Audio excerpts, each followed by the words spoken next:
할렐루야 영락 성도 여러분 반갑습니다. 화목한 구역 모임에 오신 여러분을 주님의 이름으로 환영합니다. 우리 함께 기도하고 하나님 말씀 함께 나누도록 하겠습니다. 기도하겠습니다. 사랑과 은혜가 풍성하신 하나님 감사합니다. 오늘도 저에게 귀한 날을 허락하여 주셔서 하나님 말씀을 배우고 깨닫고 하는 귀한 시간 갖게 하심을 감사합니다. 화목한 구역 모임을 통하여 주의 말씀을 나누고 함께 기도의 제목을 나누고 은혜를 나눌 때에 각 구역마다 하나님 놀라운 충만한 은혜가 임하는 복된 시간 되게 하여 주옵소서. 감사드리며 살아계신 예수님의 이름으로 기도합나이다. 아멘. 자, 오늘은 15주입니다. 문제 해결과 회복. 15주 문제 해결과 회복이라는 제목의 공과를 함께 나누도록 하겠습니다. 하나님 말씀부터 찾습니다. 하나님 말씀 열왕기하 6장 1절에서 7절 말씀입니다. 열왕기하 6장 1절에서 7절 말씀입니다. 선지자의 제자들이 엘리사에게 이르되 보소서 우리가 당신과 함께 거주하는 이곳이 우리에게는 좁으니 우리가 요단으로 가서 거기서 각각 한 제목을 가져다가 그곳에서 우리가 거주할 처소를 세우사이다 하니 엘리사가 이르되 가라 하는지라. 그 하나가 이르되 청하건대 당신도 종들과 함께 하소서 하니 엘리사가 이르되 내가 가리라 하고 드디어 그들과 함께 가리라. 무리가 요단에 이르러 나무를 베더니 한 사람이 나무를 벨 때에 쇠도끼가 물에 떨어진지라. 이에 외쳐 이르되 아 내 주여 이는 빌려온 것이니이다 하니 하나님의 사람이 이르되 어디 빠졌느냐 하매 그곳을 보이는지라. 엘리사가 나뭇가지를 베어 물에 던져 쇠도끼를 떠오르게 하고 이르되 그것을 집으라 하니 그 사람의 손을 내밀어 그것을 집으니라. 아멘. 오늘의 내용은 엘리사의 제자들이 건물을 짓습니다. 엘리사의 제자들이 함께 지낼 어떻게 보면 오늘날의 신학교라고 얘기할 수가 있겠죠. 또 교회라고 얘기할 수 있겠지만 그 거룩한 장소를 짓기 위해서 공사를 하던 중에 쇠도끼를 물에 빠뜨리는 장면입니다. 우리나라 옛날 이야기에도 그런 금도끼, 은도끼 이야기가 있지 않습니까? 나무꾼이 나무를 하다가 도끼를 떨어뜨리게 됐을 때에 물속에서 산신령이 나오는 어떤 그런 설화들이 있는데 비슷한 내용입니다. 같은 내용은 아니죠. 물론 어떤 게 먼저다, 무가 먼저다 이런 걸 얘기하는 것이 아니라 완전히 다른 내용이지만 비슷한 내용입니다. 선지자의 제자들이 도끼를 떨어뜨리게 됩니다. 그런데 그것이 물 위로 떠올라서 그의 근심과 걱정이 해결되는 그런 사건을 오늘 본문에서는 말하고 있습니다. 과연 오늘 문제의 말씀을 통해서 오늘 일어났던 문제를 통해서 우리에게 말씀하시는 하나님의 뜻은 무엇인지를 함께 돌아보는 귀한 시간 되기를 바랍니다.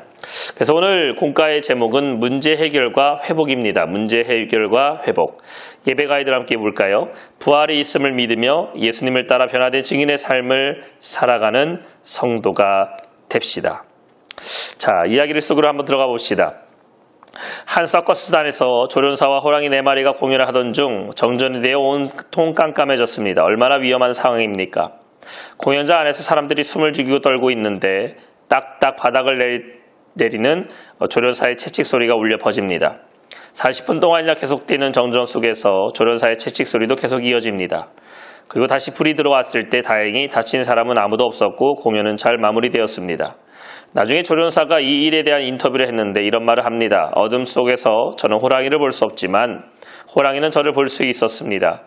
그렇기 때문에 늘 훈련하는 대로 채찍을 휘둘러 이 호랑이들을 통제해야 하기에 계속해서 채찍을 휘둘렀습니다. 우리의 인생을 살아갈 때에도 항상 이 문제가 있습니다. 계획된 문제가 어디 있겠습니까? 불현듯하게 임하게 되는 예상치 못한 그런 문제들을 만날 때에 과연 우리는 그 문제를 어떻게 해결해야 될까요?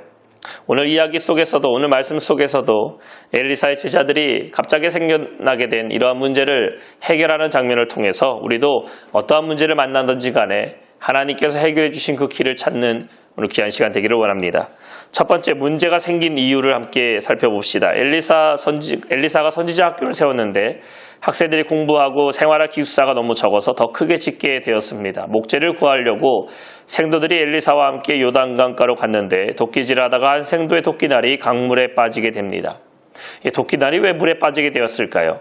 강물 가까이 위험한 장소에서 도끼질을 했기 때문입니다. 그리고 이것은 알고 보면 빌려온 것입니다. 빌려온 것은 내 손에 맞지도 않고 익숙하지도 않습니다. 그리고 남의 것을 빌려왔다면 상태를 먼저 확인해야 했는데 무딘 도끼날이었음이 분명합니다. 집중하지 못하고 부주의했기 때문에 토끼날을 잃어버리게 된 것입니다. 나무를 정확히 보고 찍어야 되는데 다른 데 정신을 판 것이지요. 주의 집중이 되지 않았기 때문에 토끼날이 빠지게 됐습니다. 부주의하게 되니까 문제를 만나게 된 것입니다. 마찬가지로 마귀는 언제든지 믿는 사람을 넘어뜨리려고 합니다. 교회에서 하나님 말씀을 붙잡고 사는 사람을 넘어뜨리려고 할 때에 세 가지를 주의해야 됩니다. 첫 번째, 위험한 장소에 가지 말고 빌려온 도끼처럼 능숙하지 못하고 부주의하지 않도록 생각을 집중하며 딴 곳에 정신을 팔지 말아야 합니다. 그렇습니다. 우리가 문제를 만나는 원인을 찾기 전에 가장 중요한 것은 사실 문제를 피하는 것이 좋죠. 죄를 피하는 것이 좋지 죄와 맞서 싸운 다음에 물론 우리가 죄에서부터 이겨내고 승리해야 되지만 가장 지혜로운 것은 그것을 피하는 겁니다. 요셉이 보디발의 아내의 유혹을 피했던 것처럼 우리는 문제가 오기 전에 그 문제를 방어하는 또 문제를 피하는 눈이 열려야 되고 지혜가 열리는 것이 중요합니다. 자, 이제 두 번째 해결 방법은 무엇일까요? 한 사람이 나무를 벨 때에 새도끼가 물에 떨어진지라 이에 외쳐 이르되 내 주여 이는 빌려온 것이니이다 하니 엘리사 앞에 기도하는 자세로 문제를 내놓고 있습니다. 오늘날 문제는 많은 사람이 기도를 잊어버린 것입니다. 사람들이 문제를 앞에 두고서도 기도하지 않습니다. 왜 기도하지 않을까요? 첫째는 하나님의 약속을 믿지 않기 때문이고 두 번째는 하나님을 신뢰하지 않기 때문입니다. 하나님은 구하는 자에게 좋은 것을 주시고자 약속하셨는데 그 약속을 믿지 않는 것입니다. 구하라 그러면 너에게 주실 것이요 찾으라 그러면 찾아낼 것이요 문을 두드리라 그리하면 너에게 열릴 것이니 구하는 이마다 받을 것이요 찾는 이는 찾아낼 것이요 두드리는 이에게는 열릴 것이니라. 하나님의 약속을 잊어버리고 약속을 믿지 않았기 때문에 기도하지 않습니다. 내 문제를 해결해 준다는 신뢰감이 없기 때문에 스스로 문제를 해결하려고 합니다. 이것은 하나님에 대한 불순종의 모습이며 교회를 다니지만 불신앙자입니다. 물질을 잃어버리고 건강을 잃어버려도 기도를 잊지 않는 사람은 다시 회복될 수 있지만 기도를 잃어버린 사람은 결국 희망이 없다라는 것이에요. 언제나 하나님께 우리는 지혜를 구하며 살아야 됩니다. 다 잃어도 하나님만 붙잡고 있으면은 회복될 수 있는 것입니다.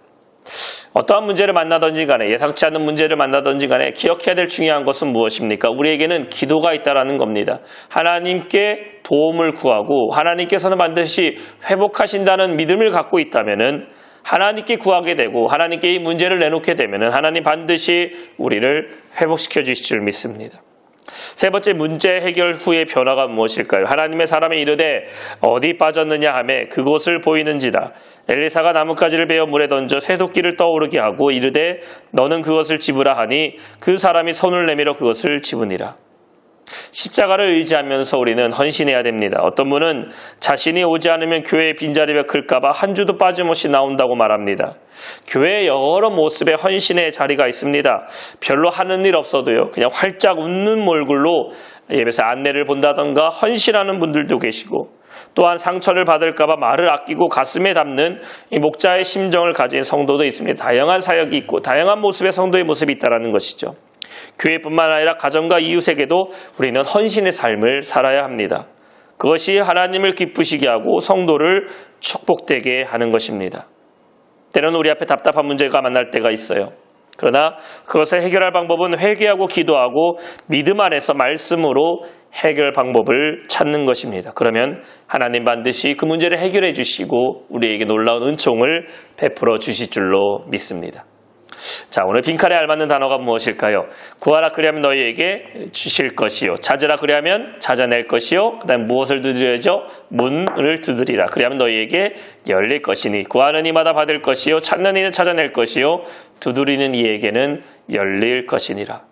그러므로 내 사랑하는 형제들아 견실하며 흔들리지 말고 항상 주의 일에 더욱 힘쓰는 자들이 되라. 이는 너희 수고가 주 안에서 헛되지 않은 줄 압니다. 하나님의 사람이 이르되 어디 빠졌느냐 하매 그곳을 보이는지라. 엘리사가 나뭇가지를 베어 물에 던져 쇠도끼를 떠오르게 하고 이르되 너는 그것을 집으라 하니 그 사람이 손을 내밀어 그것을 집으니라. 자, 기도와 말씀 생활에 집중이 잘 안 되는 요인이 무엇일까요? 집중이 되지 않는 요인들.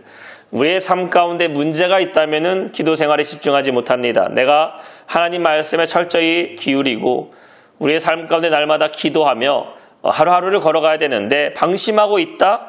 그러면은 우리는 문제를 만날 수가 있겠지요. 문제 해결의 자세로 우리가 잊지 말아야 될 것은 무엇입니까? 하나님 반드시 회복시키신다라는 것입니다. 문제의 가장 앞선 것은 내 방법과 내 노력을 찾는 것이 아니라 하나님께 기도하는 것입니다. 어떠한 문제든지 간에 가장 먼저 우리는 기도해야 됩니다. 십자가를 의지하며 헌신 중인 나의 사명이 있다면 무엇일까요? 도끼를 잃어버렸지만 하나님의 일을 감당하는 것은 끝난 게 아닙니다. 문제를 만난다 하더라도 포기하고 절망하는 것이 아니라 우리는 계속해서 그 길을 걸어가야 됩니다. 엘리야의 사환이 도끼를 찾게 됐을 때에 그가 겁에 질려서 도끼질을 못하게 됐을까요? 아닙니다. 그는 계속해서 하나님의 집을 짓는 것에 일에 동참하게 됐을 겁니다. 마찬가지로 우리도 하나님의 일을 할 때에, 교회 사역을 감당할 때에, 삶을 살아갈 때에 문제를 만날 때가 있습니다. 그 문제 때문에 내가 겁을 먹어서 주님의 일을 포기한다던가 사명의 길을 포기하는 것이 아니라 끝까지 하나님이 나에게 주신 그 사명을 주님께 기쁘시게 하는 삶을 살아가는 우리 모두 성도 되시기를 주님의 이름으로 축원합니다. 자, 문제를 만날 때마다 하나님께 기도하고 승리하는 우리 모두 영락의 성도 되시기를 소망합니다. 기도합니다. 사랑과 은혜가 풍성하신 하나님 감사합니다. 오늘 말씀을 통해서 문제 가운데서 우리가 어떻게 그 문제를 해결하는지에 대해서 주께서 말씀하신 그 지혜를 깨닫습니다. 우리 사랑하는 성도들 삶 가운데 살아갈 때 여러 가지 문제들이 있습니다. 예상치 못한 문제를 만날 때에도 우리는 하나님께 기도하고 문제 해결을 주님께 찾는 지혜로운 성도들 되게 해주시고, 먼저 그 문제를 만나기 앞서서 우리의 삶을 돌아보고 혹시 내가 기도하지 않는 삶의 모습이 있는지, 나태한 내 삶의 모습이 있는지를 돌아보고 미리 그 환난을 피해가고 역경을 이겨내서 주님 맡은 삶을 잘 감당하는 우리 모두 영락의 성도들 다 되게 하여 주시옵소서. 이 모든 간구를 살아계신 예수님의 이름으로 기도하옵나이다. 아멘.